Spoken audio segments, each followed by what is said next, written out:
welcome everyone.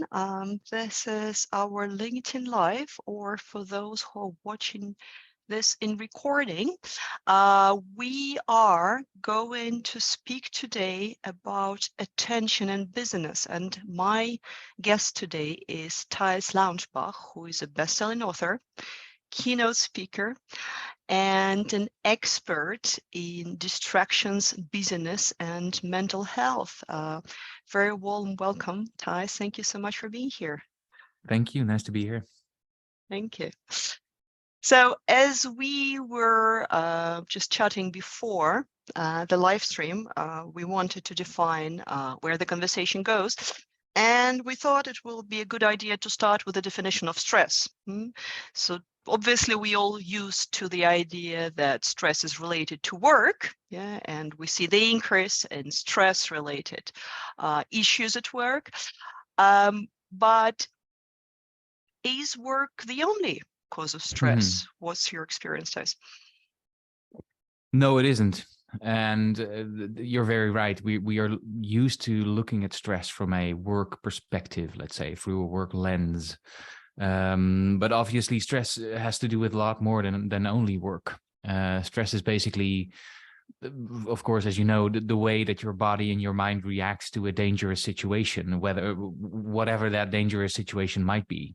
And it might be a difficult conversation that you have at work, or a difficult conversation with a client, let's say, but it could also be something that happens in the rest of your life.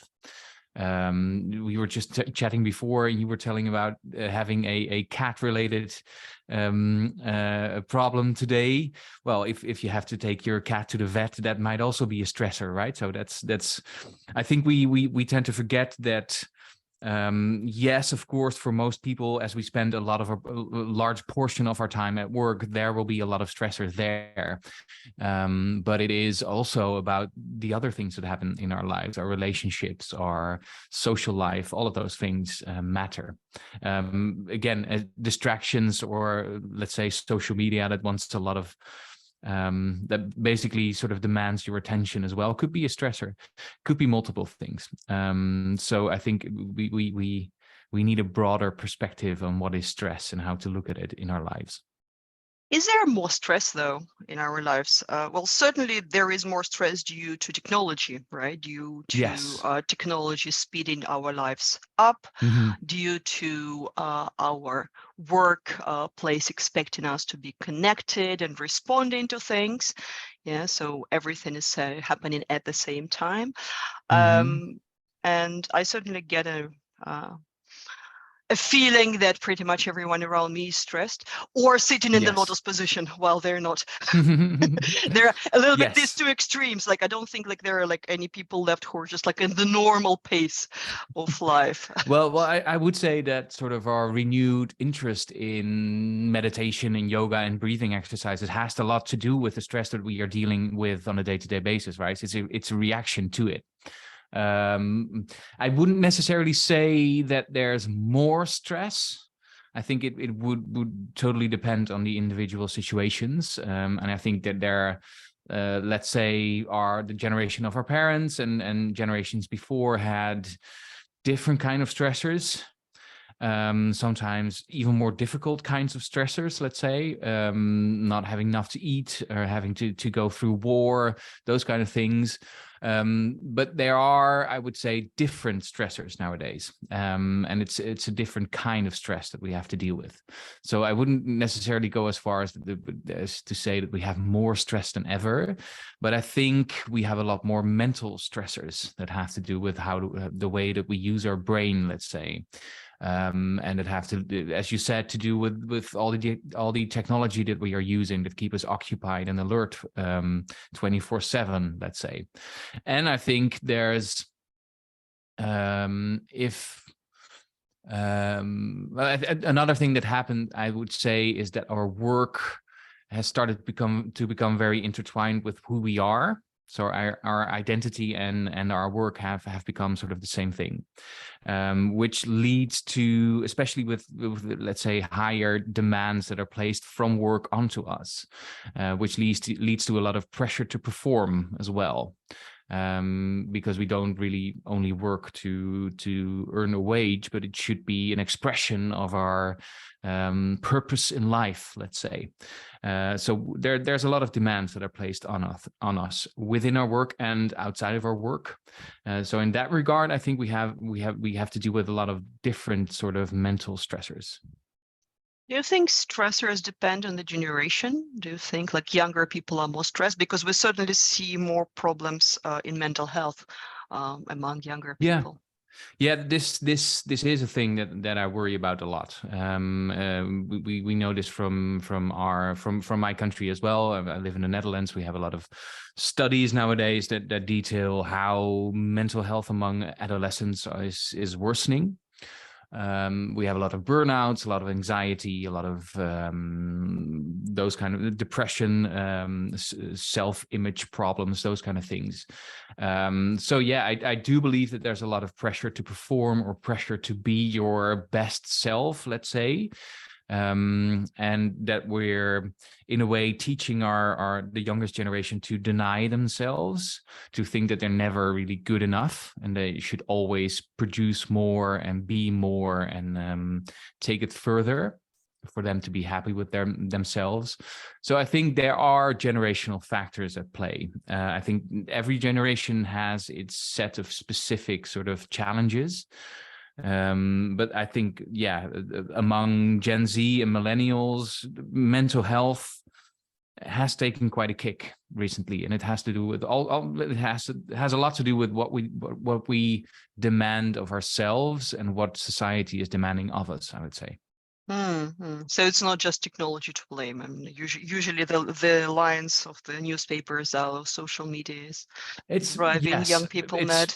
It's all of those things. It's all of those things, and it's not only, let's say, technically technology, but it's also what the technology represents, right? So it's a set of values and a set of demands that is placed on us to live our best life at any particular point, which is not typically such a healthy thing to demand of yourself, let's say. No, definitely not. I would love to ask you, Thijs, about coping strategies with stress, and maybe we could draw a line between efficient and inefficient strategies. Because very often, for example, so I deal with digital well-being, so basically looking at how people use devices. And a very popular inefficient strategy to deal with stress is actually to go on social media by the end of the workday, when you're very tired, when you just want to distract yourself, and you end up on Facebook or on Instagram, and you just engage into mindless scrolling or doom scrolling, which you hope will make you feel better, but actually does not. So it kind of pulls you into this trap. So that's one inefficient strategy. So what would you say, what do you see in people as inefficient strategies to reduce the stress, and maybe what are better strategies? Yeah, so I think anything you use to get distracted from the stress in your life, whether that's social media, which it is for a lot of people, or alcohol, or those kind of anything, basically you fill that void with, I would say, are probably sort of ineffective strategies. Although there's not inherently something wrong with having the odd bit of distraction in your life, but let's say the effect of using social media for well-being has sort of the opposite effect, I would say. So do please be careful about that one, I would say, because it has different effects in the longer term as well. I think one of the other pieces of advice that I hear a lot about stress is that whenever you have stress, you should do absolutely nothing, and you should try to totally relax there and then. I would say realistically, for a lot of people, that's not really good advice, because okay, let's say you've become quite stressed, you build up a lot of stress in your day, and then you try to relax while at home on the couch doing nothing. That's when a lot of your worries hit you, right? So then that's when your mind starts racing, and that's when it doesn't really happen. You can't really relax if you try too hard to relax. So I would always advise doing something that sort of occupies a bit of your mind, but not your total mind. So doing an activity like cooking or cleaning or walking or exercising or those kind of things that are usually a bit more effective than sitting down and trying your best to meditate yourself into relaxation, I would say. I'll just add one more thing to this. Sure. Why things like cleaning are so efficient is because you see the end result. Yeah. Because when you're stressed, you're usually just, ruminating about, oh my God, how am I going to solve this situation? Whereas, like you decide to, okay, I'm going to now wash my floor. You see the floor has been washed. Great. You feel better about yourself. Yes. Same thing, like, like if you have a little garden, like you go and, like you water your plants. Achievements, one of the best ways actually to cope with stress. Exactly. This is why one of my favorite things to do, especially when I have times when I'm writing a book, for example, or doing something abstract in front of screens a lot, is I like to build bookcases, or to go and build something or repair something in the house, which really it has to do with control. I would say having control of your physical environment, and it's the total antidote to let's say the mentally challenging or mentally demanding tasks that we are doing mostly on a day-to-day basis. Absolutely. So yeah, good point. And again, anything that's creative, such as dancing or making music or sculpting or writing poetry, those kind of things really tend to help. Finding social gatherings or finding social recognition from your friends, verbalizing what you're going through really helps. And again, of course, all of those things that you find recommended, let's say breathing techniques, yoga, certain meditation techniques, mindfulness exercises, those things help as well, of course. And Stretching. Being on top of stretching really helps. Doing something physical. We tend not to take as much breaks as we should. And whenever we do have a couple minutes to do things, we end up sort of doing that one little phone call or the one email, which again is sort of mentally stressful or mentally loaded in some way. So doing something else with your body instead of sitting in front of a screen really helps. Absolutely. And in fact, I want to quote one study that was done by Microsoft, where they measured the level of stress of people who do take breaks between the meetings and who don't. And they discovered that people who do take breaks between the meetings, so basically they feel much more engaged in the next meeting, and also their stress level goes down. So their brain has a little bit of time to recharge. So just for all of those who have back-to-back Zoom meetings, reconsider.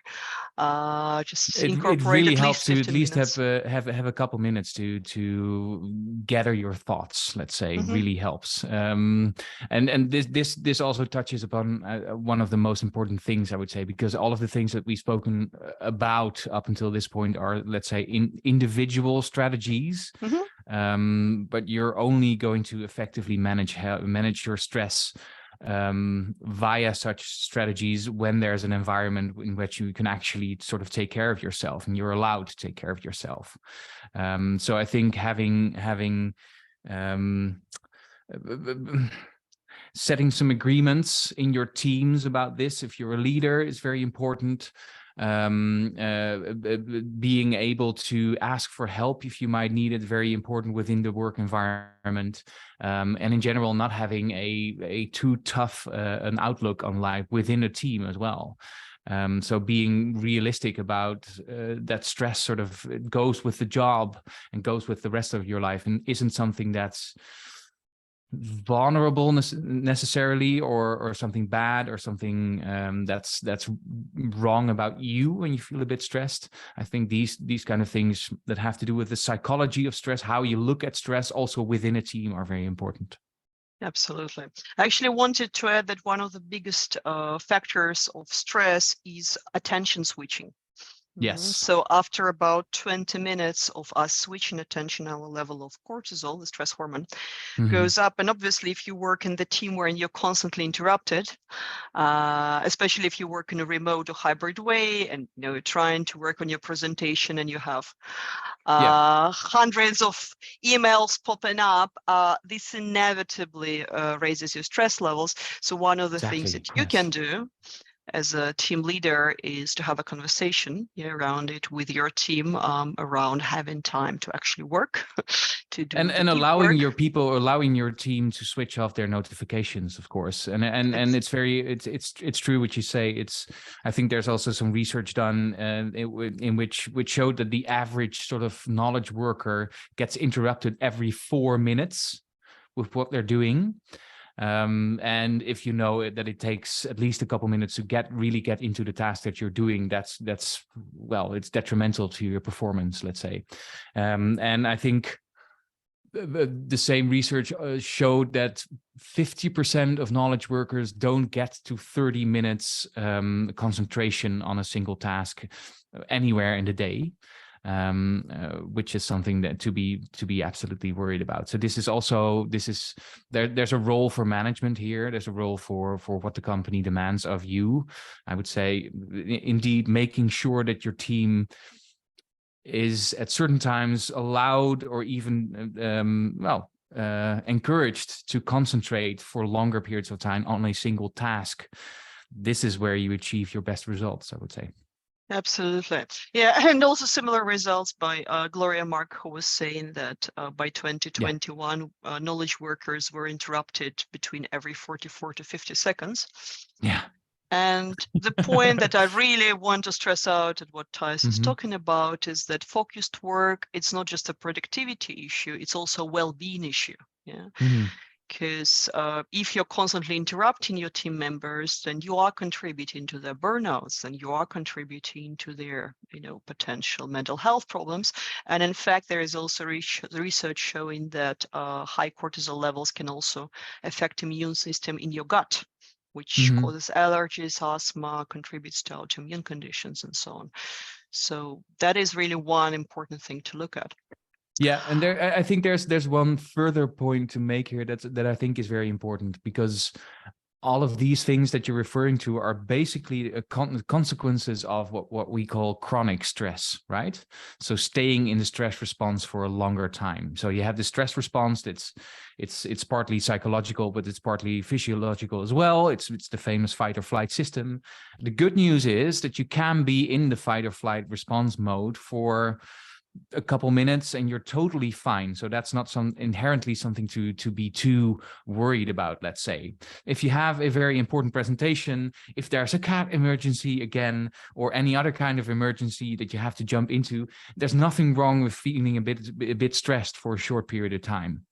The problems come when you stay in the stress response for a longer time. So let's say for the whole day, or even a week, or even a month. Let's say if you stay stressed for longer periods of time, that's when you're going to have consequences like you're describing.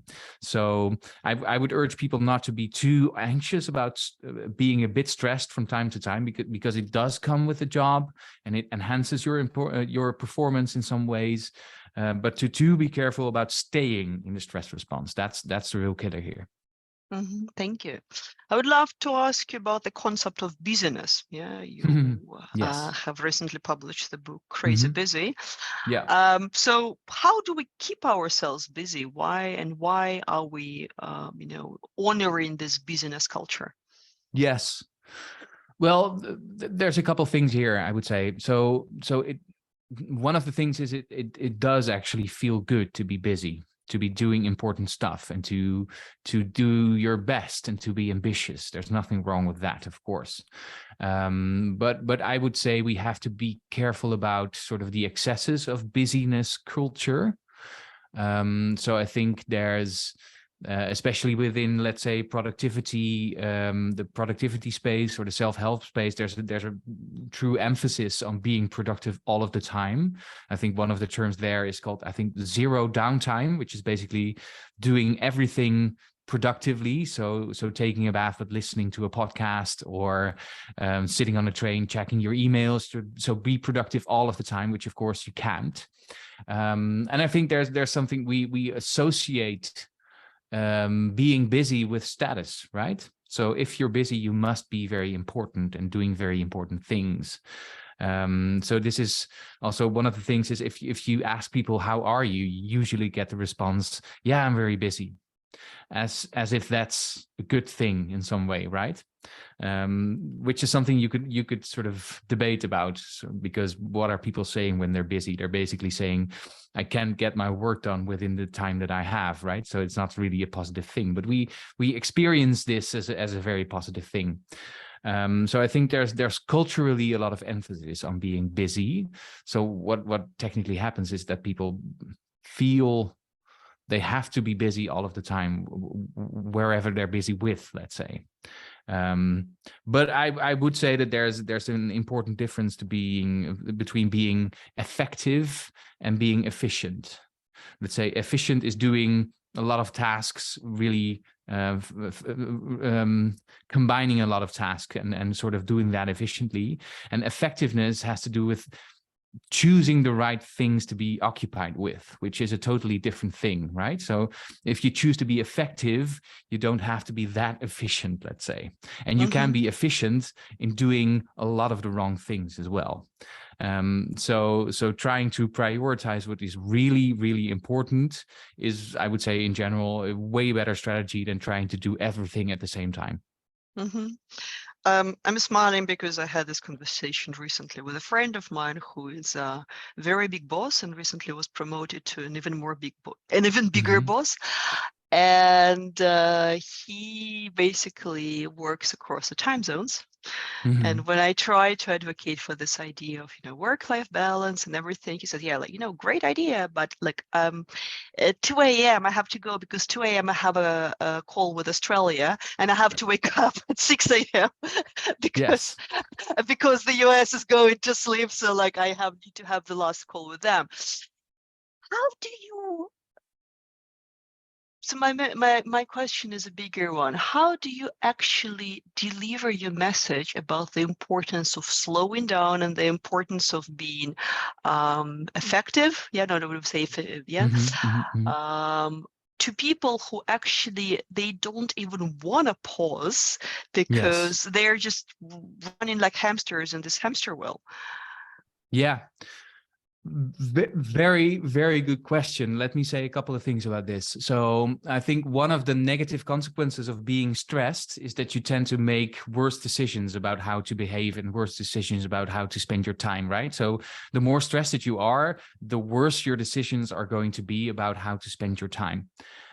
So if I listen to your story about your friend, that's basically the stress response and taking the decisions, right? So probably he would look at things differently entirely when he's in a more relaxed sort of state of mind, I would say. This is also panic.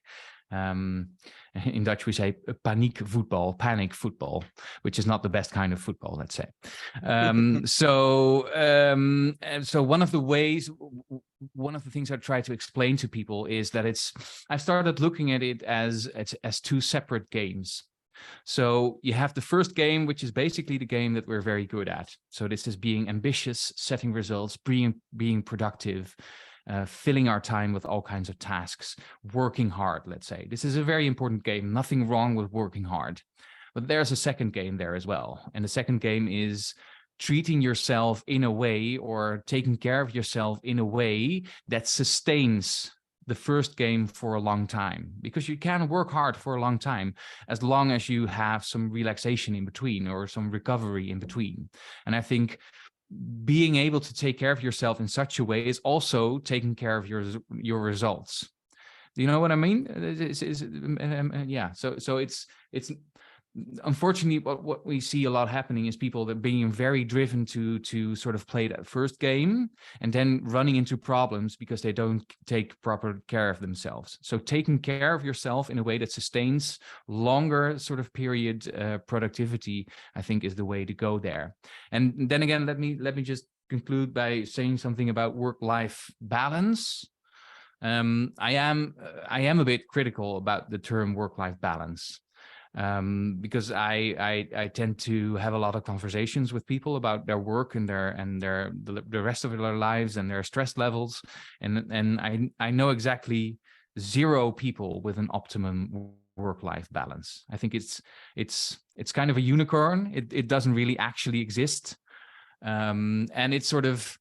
I think it's also the wrong way of looking at stress. It's sort of, it entails a bit of an old-fashioned way of looking at stress, in which work is the thing that makes you stressed, and the rest of your life is the thing that you recover from the stresses of work for, which of course, well, I can see you smiling. This is basically not the way that it works in our lives nowadays.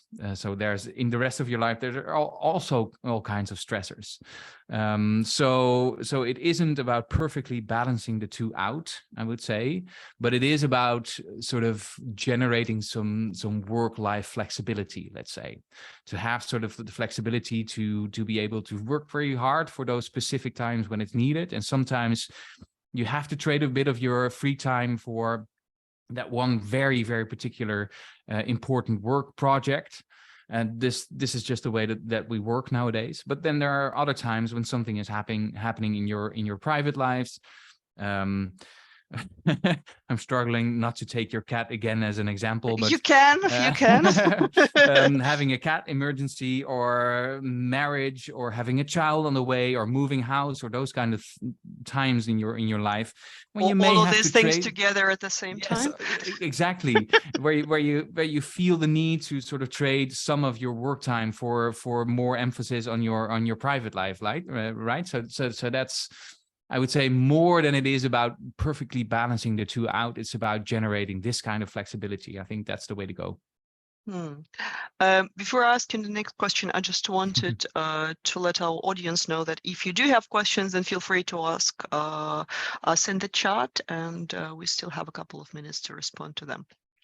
So to follow up on you were talking about, Thijs, what's the role of the boundaries then? And I'm talking about the boundaries on one hand between work and private life. Yeah, and I think I forgot what was the report, maybe Deloitte or one of the big consulting companies that recently issued a report that said, well, that's the end of the work-life balance.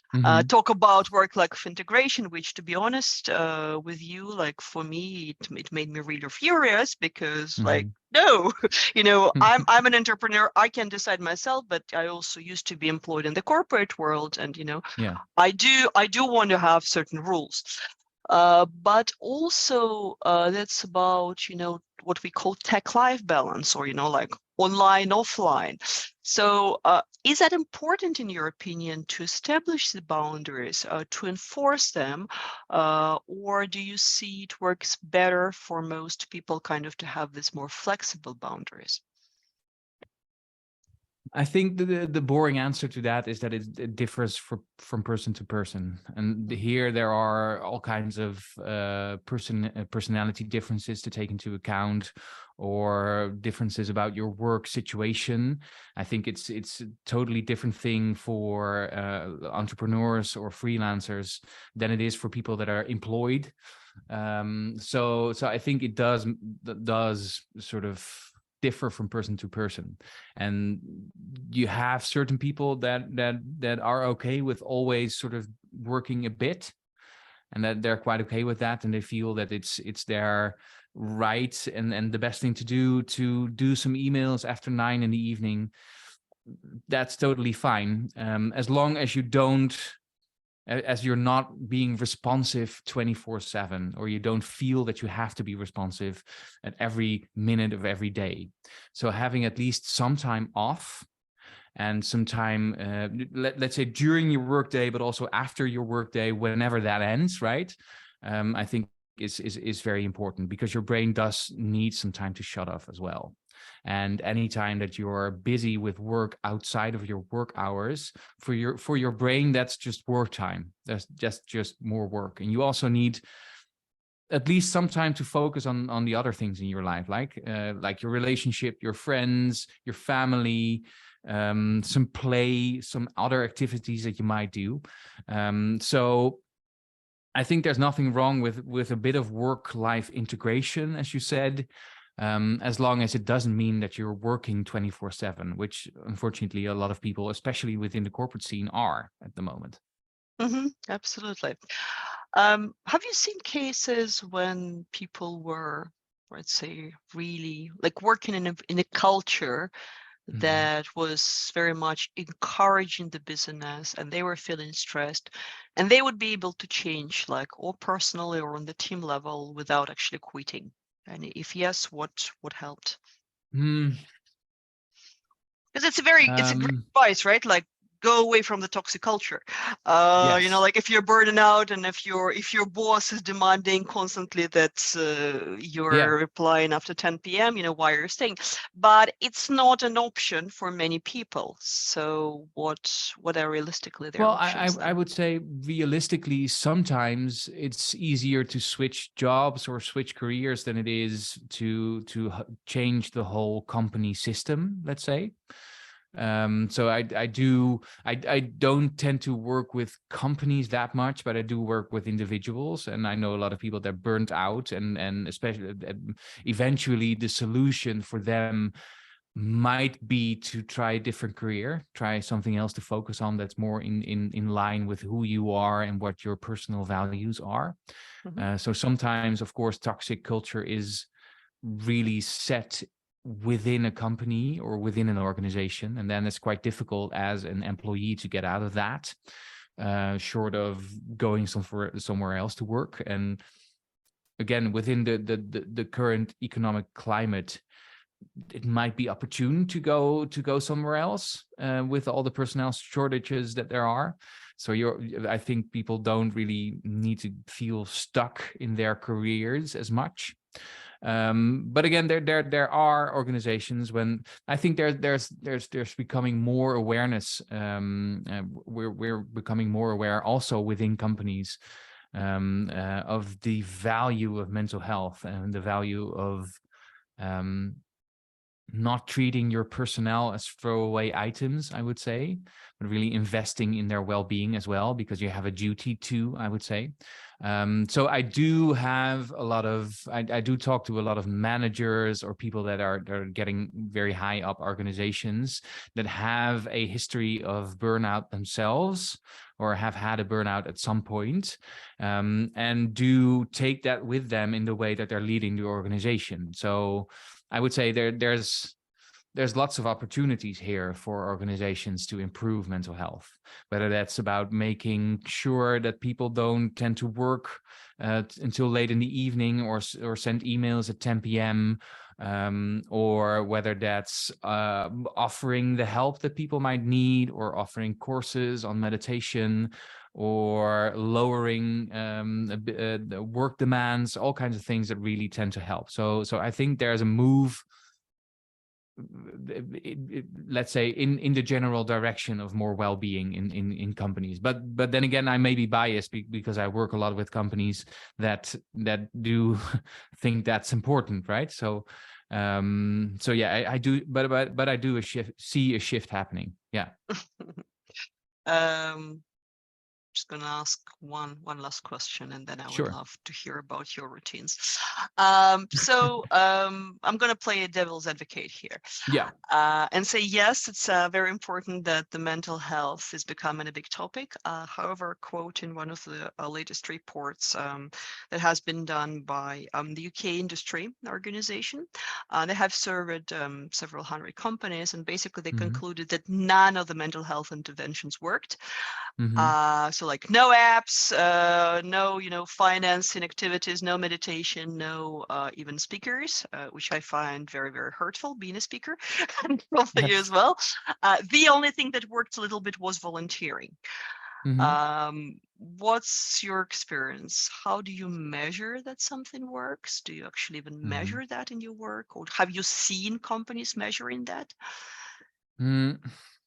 Again, I'm not an expert in sort of company strategies on this point. I do mainly focus on individual approaches, and sometimes veer off into, let's say, organizational interventions. But I'm not a true expert in that. So you might ask someone else about that. But Or just One anecdotally thing, in your yeah. experience, what you One see. thing I would say is that sort of interventions that sort of stress the individual approach too much tend to not work as much. And especially when the company culture still pushes people to cross their own boundaries, let's say. So I think any individual approach or individual strategy would only work within a company culture that also sustains some more focus on mental health. So of course, if that's the only thing that you do, having a meditation class is not going to work as well. But having that as a whole set of interventions that also have to do with how the company is treating the employees, let's say, I think is very important, and it's probably the only way that's ever going to work. Exactly. As I keep repeating, somebody who said it, you cannot yoga yourself your way out of the mental health problem. Exactly. Yeah. It's a great thing, but it's not going to solve it. Just as one-off keynote won't solve it, which is Yeah, so ever. there's a really nice meme going about in which, let's say, the company says, oh, we think mental health is very important for our people, and the employees say, well, we would like a wage hike and some stricter negotiation on when to work and when not to, and the company says, well, we were thinking more of having a meditation class in the evening, right? Exactly. Yeah, So yeah. that's basically not how it goes. No, doesn't work like that. Okay, Thijs. Just one last question. What are your personal routines? So obviously, you very well what works, what doesn't work. And obviously, you highly requested speaker, so you're quite busy. Sometimes also get into the stress. So what are your ways to kind of to maintain yourself Yes. at equilibrium? Well, it's not something that works all of the time. So it's a challenge for me as well, as much as for anyone, I would say. But something that is, I think, quite protective for me is that I'm an entrepreneur, or I'm a freelance speaker. I do write a lot about things that I think are important. So I tend to derive a lot of purpose from what I do, which is, I think, a protective factor. Something we haven't touched upon when discussing sort of companies is that a lot of people are stuck in bullshit jobs, let's say, jobs that they really can't find any purpose with themselves outside of earning them money.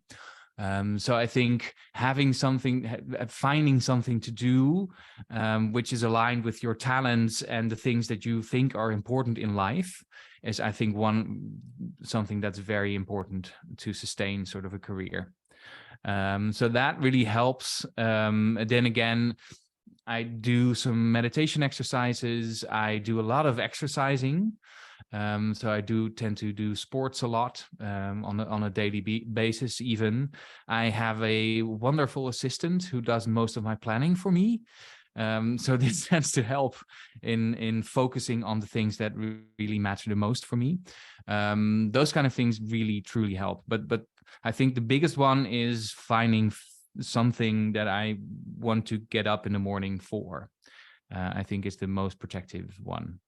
Yeah, that's a very important one. Yeah, on my side, I just wanted to share. So it's definitely exercise. Same here. And the more stressed I feel, like the more I feel the need, especially when I'm traveling and I cannot have my exercise routine, I still would need to do something. Yeah. Definitely being in nature, big thing. Definitely good sleep. Yeah. Diet And also important. diet, controlling diet. For me, is definitely being able just to shut my computer, smartphone, and so at a particular hour. And Scarlett O'Hara say, okay, I'm gonna think about it tomorrow. Yes.